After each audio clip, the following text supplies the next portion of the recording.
8장 구약성경 720쪽입니다. 구약성경 720쪽 에스라 8장의 말씀을 우리 함께 드라마 바이블로 먼저 읽도록 하겠습니다. 제8장.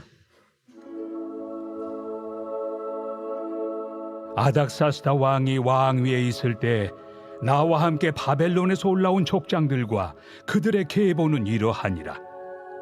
비느하스 자손 중에서는 게르솜이요, 이다말 자손 중에서는 다니엘이요, 다윗 자손 중에서는 핫두스요, 스가냐 자손 곧 바로스 자손 중에서는 스가랴니, 그와 함께 족보에 기록된 남자가 150명이요, 바한 모압 자손 중에서는 스라히야의 아들 엘 여호에네니, 그와 함께 있는 남자가 200명이요, 스가냐 자손 중에서는 야하시엘의 아들이니 그와 함께 있는 남자가 300명이요, 아딘 자손 중에서는 요나단의 아들 에벳이니 그와 함께 있는 남자가 50명이요, 엘람 자손 중에서는 아달리아의 아들 여사야니 그와 함께 있는 남자가 70명이요, 스바디아 자손 중에서는 미가엘의 아들 스바디아니 그와 함께 있는 남자가 80명이요, 요압 자손 중에서는 여히엘의 아들 오바디아니 그와 함께 있는 남자가 218명이요, 슬로밋 자손 중에서는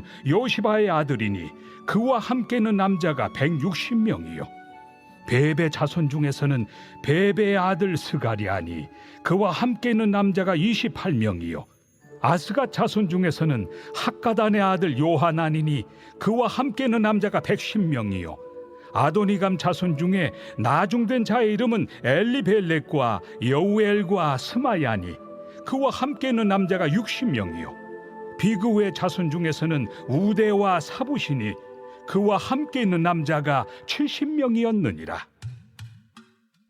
내가 무리를 아하와로 흐르는 강가에 모으고 거기서 3일 동안 장막에 머물며 백성과 제사장들을 살핀즉 그 중에 레위 자손이 한 사람도 없는지라. 이에 모든 족장 곧 엘리에셀과 아리엘과 스마야와 엘라당과 야립과 엘라당과 나당과 스가랴와 무술람을 부르고 또 명철한 사람 요아립과 엘라단을 불러 가시랴 지방으로 보내어 그곳 족장 이또에게 나아가게 하고 이또와 그의 형제 곧 가시랴 지방에 사는 느디님 사람들에게 할 말을 일러주고 우리 하나님의 성전을 위하여 섬길 자를 데리고 오라 하였더니 우리 하나님의 선한 손에 도우심을 입고 그들이 이스라엘의 손자 레위의 아들 말리의 자손 중에서 한 명철한 사람을 데려오고 또 세레비야와 그의 아들들과 형제 18명과 하사비야와 무라리 자손 중 여사야와 그의 형제와 그의 아들들 20명을 데려오고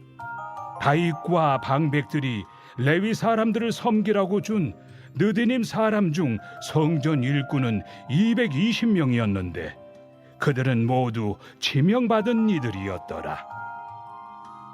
그때 내가 아하와 강가에서 금식을 선포하고 우리 하나님 앞에서 스스로 겸비하여 우리와 우리 어린아이와 모든 소유를 위하여 평탄한 길을 그에게 강구하였으니 이는 우리가 전에 왕에게 아뢰기를 우리 하나님의 손은 자기를 찾는 모든 자에게 선을 베푸시고 자기를 배반하는 모든 자에게는 권능과 진노를 내리신다 하였으므로 길에서 적군을 막고 우리를 도울 보병과 마병을 왕에게 구하기를 부끄러워하였습니다.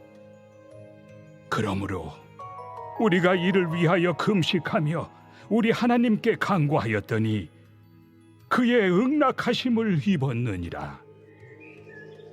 그때 내가 제사장의 우두머리들 중 12명 곧 세레비야와 하사비야와 그의 형제 10명을 따로 세우고 그들에게 왕과 모사들과 방백들과 또 그곳에 있는 이스라엘 무리가 우리 하나님의 성전을 위하여 드린 은과 금과 그릇들을 달아서 주었으니 내가 달아서 그들 손에 준 것은 은이 650달란트요 은그릇이 100달란트요 금이 100달란트며 또 금잔이 20개라 그 무게는 1000다리기요 또 아름답고 빛나 금같이 보배로운 녹그릇이 2개라 내가 그들에게 이르되 너희는 여호와께 거룩한 자요 이 그릇들도 거룩하고 그 은과 금은 너희 조상들의 하나님 여호와께 즐거이 드린 예물이니 너희는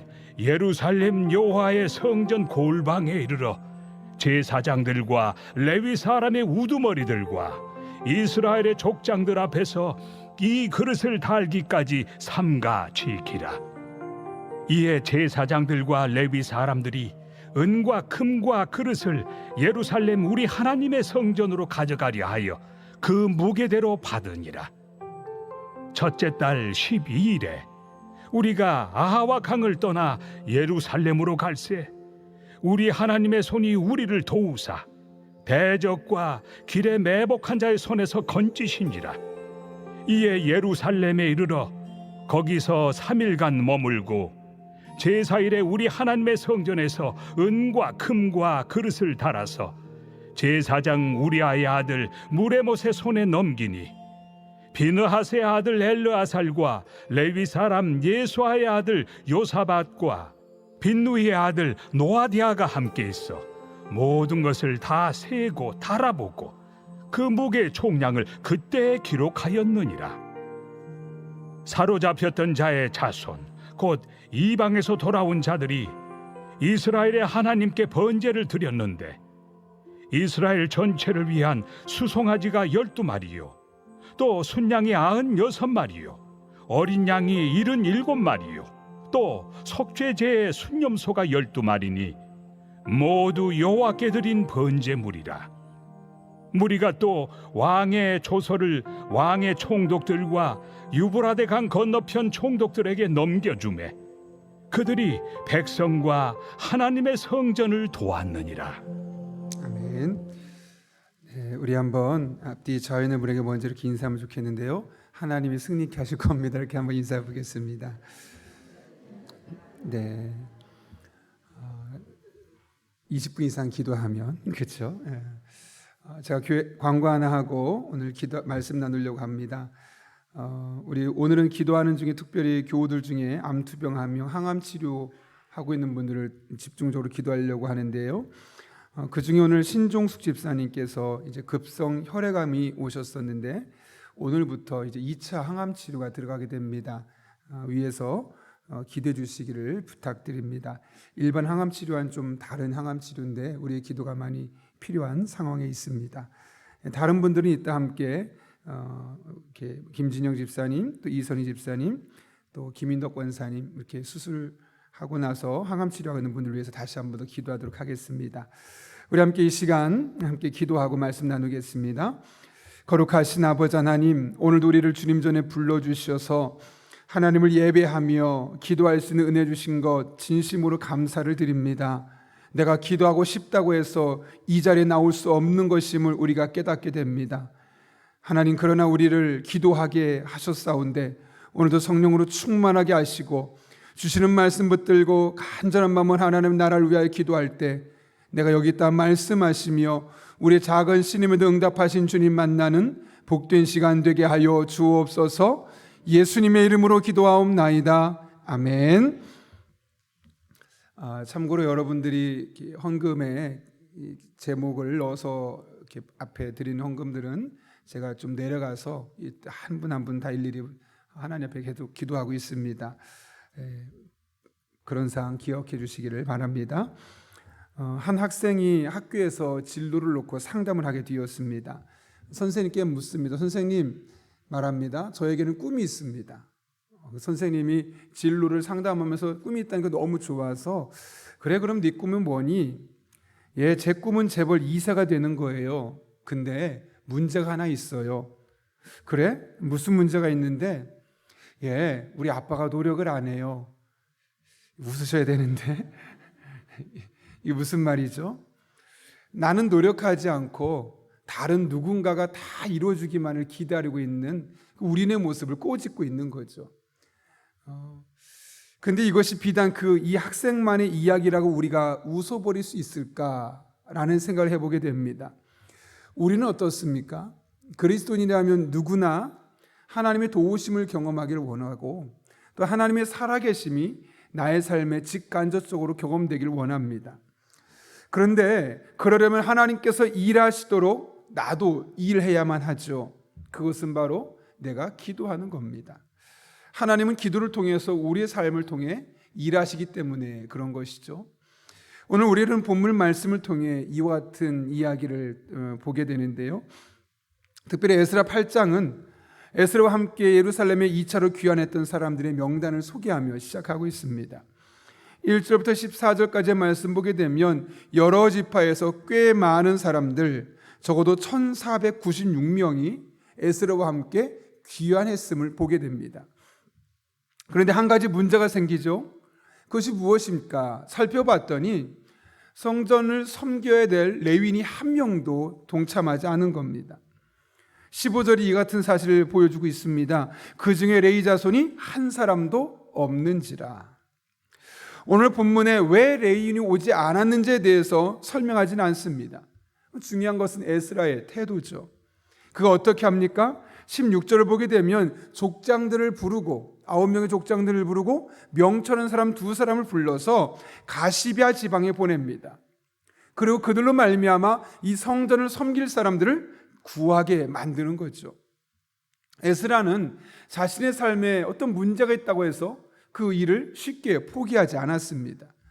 그리고 레위인들이 따라오지 않았다고 해서 자기가 원하는 대로 행동하지 않았다고 해서 그들을 비난하거나 그렇지 않았습니다. 오히려 그럼 지금 상황에서 내가 할 수 있는 일이 무엇일까? 사람들을 불러 모으고 자신이 할 수 있는 일이 무엇인지를 찾아서 그 일을 구체적으로 풀어가는 적극적인 사람이었습니다. 이런 에스라의 부탁을 받은 족장들과 명철한 사람들은 느디님 사람들과 레위 사람들을 찾아 나섰죠. 그리고 마침내 그들을 찾아서 에스라와 함께 예루살렘으로 귀환하게 됩니다. 그런데 18절부터 20절까지의 말씀 보게 되면 느디님 사람들은 220명, 레위 사람들은 약 41명이 동참했음을 보게 되죠. 여러분, 어떻게 이것이 가능했을까요? 처음에 에스라가 갑시다라고 말했을 때 한 명도 따라오지 않았는데 어떻게 한순간에 느디님 사람은 220명이, 레위인은 41명이 그들의 마음을 바꾸고 따라오게 되었을까요? 에스라가 보냈던 그 9명의 족장들의 폭넓은 인맥 때문이었을까요? 아니면 에스라가 보냈던 명철한 사람들의 기막힌 사람들의 섭외 능력 때문에 그랬을까요? 물론 그것들을 우리가 전적으로 배제할 수는 없었을 겁니다.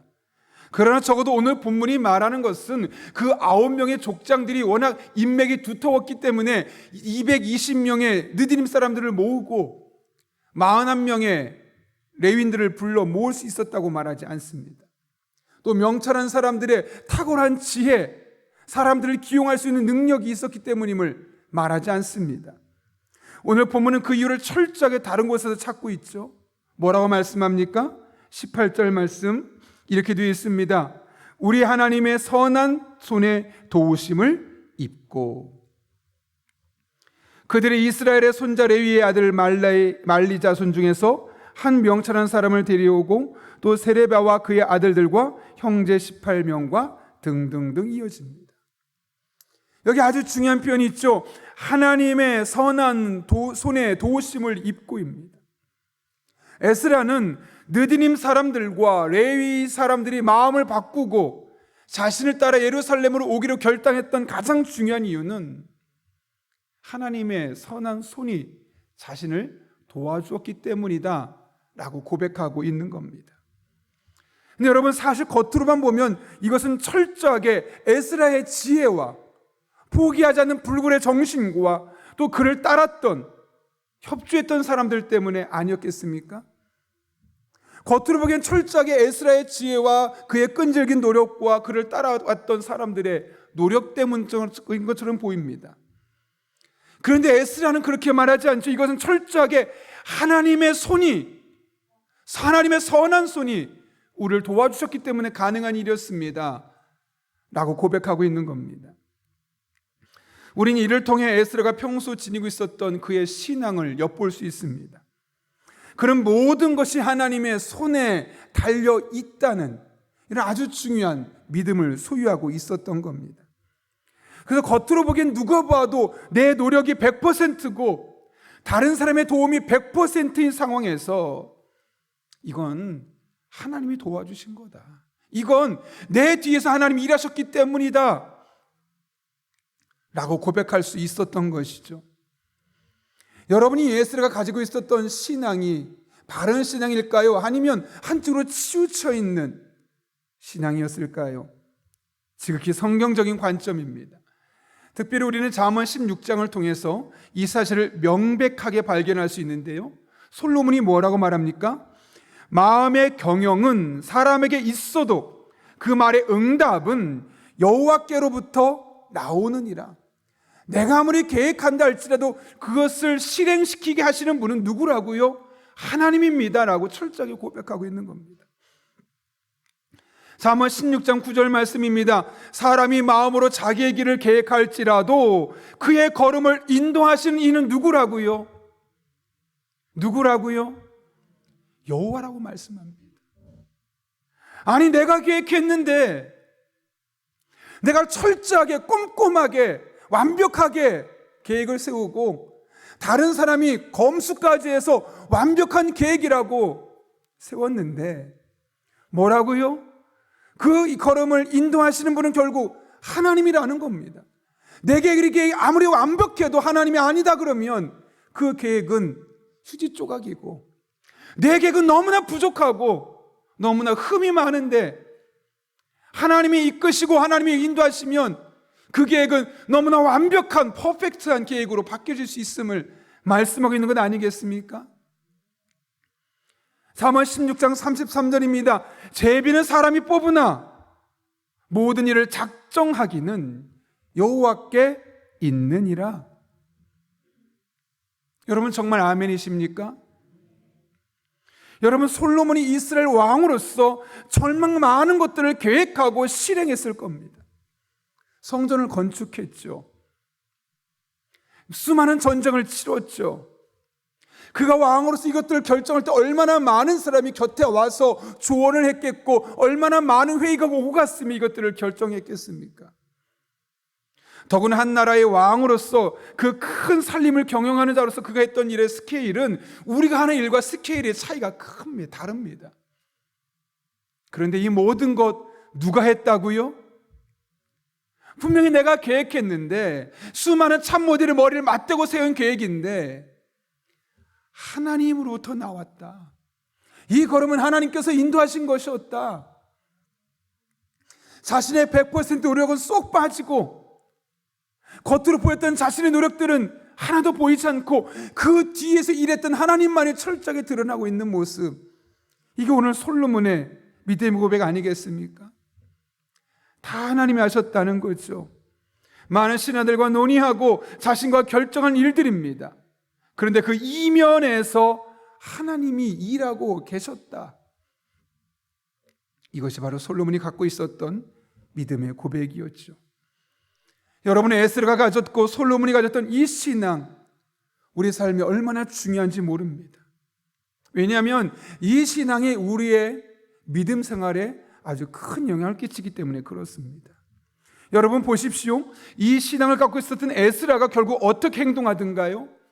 21절을 보면 그가 예루살렘으로 귀환하는 여정이 평안하게 해달라고 하나님 앞에 금식하며 기도했다라고 말합니다.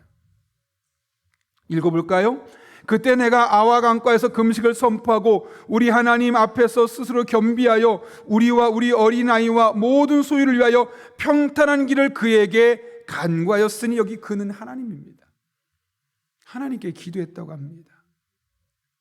왜 그리 기도했을까요? 열심히 계획하고 이미 왕이 조서까지 써줬으면 그냥 가면 되는 거 아니겠습니까? 그의 마음에 철저히 이 사실을 알았던 겁니다. 아무리 왕이 조서를 써주고 우리가 완벽하게 사람을 모아놓고 계획을 퍼펙트하게 짰어도 하나님이 평탄한 길을 주지 않으면 그 길은 어려울 수밖에 없다. 라는 사실을 누구보다 명확하게 알고 있었기 때문에 그렇죠. 모든 것이 하나님의 손 안에 달려 있다는 것을 그가 믿었기 때문에 그렇죠. 만약 그런 믿음을 그가 갖지 않았다면 그는 기도하지 않았을 겁니다. 아니, 기도가 필요 없었을 겁니다. 아니, 기도하는 시간이 너무나 아까운 시간이죠. 쓸데없는 노동력을 투자한 거고 내 시간이 낭비되는 걸 수밖에 없는 겁니다. 그러나 그는 완벽한 계획 이면에서 일하고 계신 하나님, 그 하나님을 신뢰했고 그 하나님을 믿었기 때문에 많이 모여서 머리를 맞대고 계획을 세우는 것보다 하나님 앞에 기도, 조서가 있었어도 사람들이 따라왔어도 하나님 앞에 이 길이 평탄할 수 있게 달라고 기도했음을 오늘 성경 말씀이 우리에게 말씀하고 있는 거죠.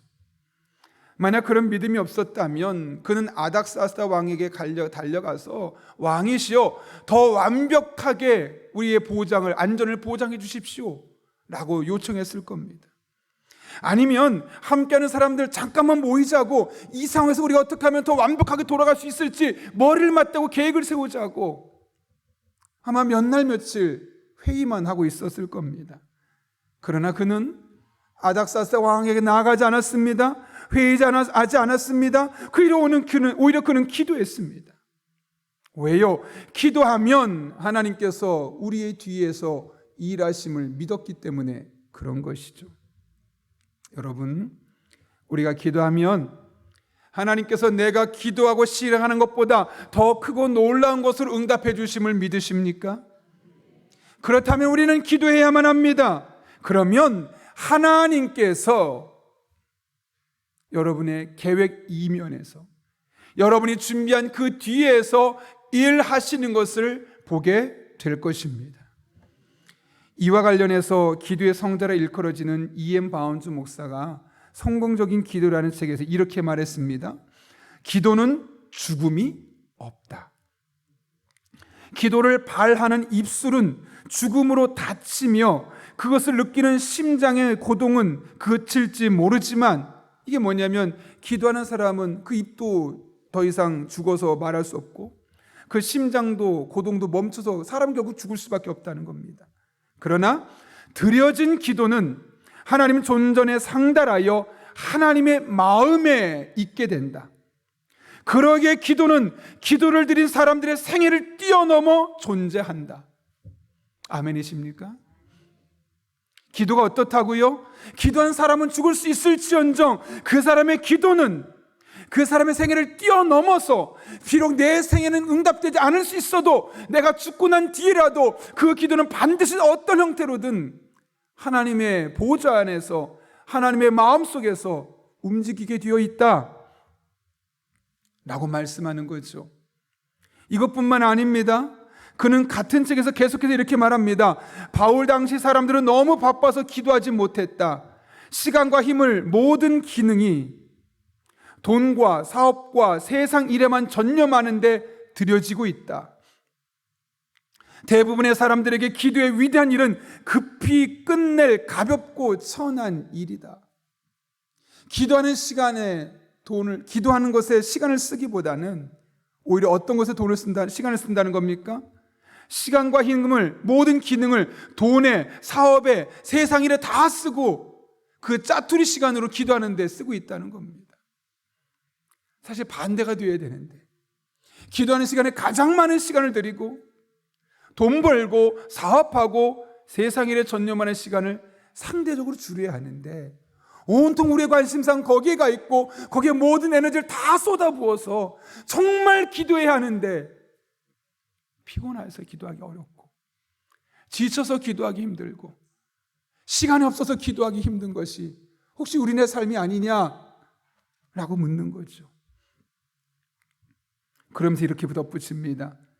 기도는 하나님께서 하실 수 있는 일이면 무엇이든지 할 수 있다. 뭐라고요? 기도는 하나님이 하실 수 있는 일이라면 무엇이든지 할 수 있다. 슬픈 사실은 우리가 마땅히 믿어야 할 만큼 이 사실을 믿지 못하며 그것을 시험하려고 하지 않는다는 것이다. 여러분은 어떻습니까? 기도는 하나님께서 하실 수 있는 일이라면 무엇이든지 할 수 있는 일이라고 믿으십니까?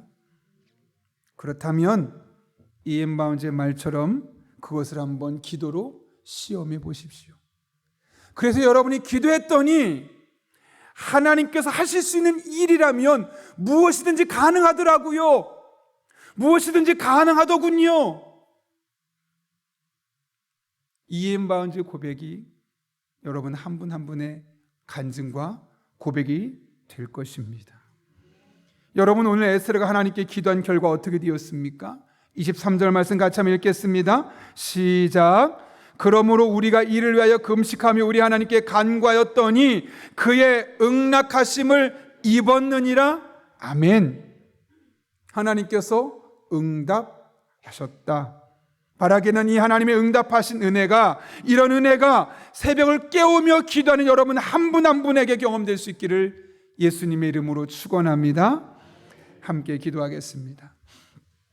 거룩하신 아버지 하나님, 오늘 에스라가 모든 것이 하나님의 손 안에 있음을 믿었기에 겉으로 보기에는 전적으로 그가 한 일이고 겉으로 보기에는 전적으로 그를 도와준 사람들이 한 일이었음에도 불구하고 하나님이 하시었습니다, 하나님의 손 안에 있습니다 라고 믿음으로 고백할 수 있었고, 그것이 결국 기도하는 삶으로 이어졌음을 보게 됩니다. 우리 또한 에스라가 가졌던 믿음을 가지고 모든 것이 하나님 앞에 달려있음을 믿으며 철저하게 하나님 앞에 기도하는 믿음의 사람들 되게 하여 주옵소서.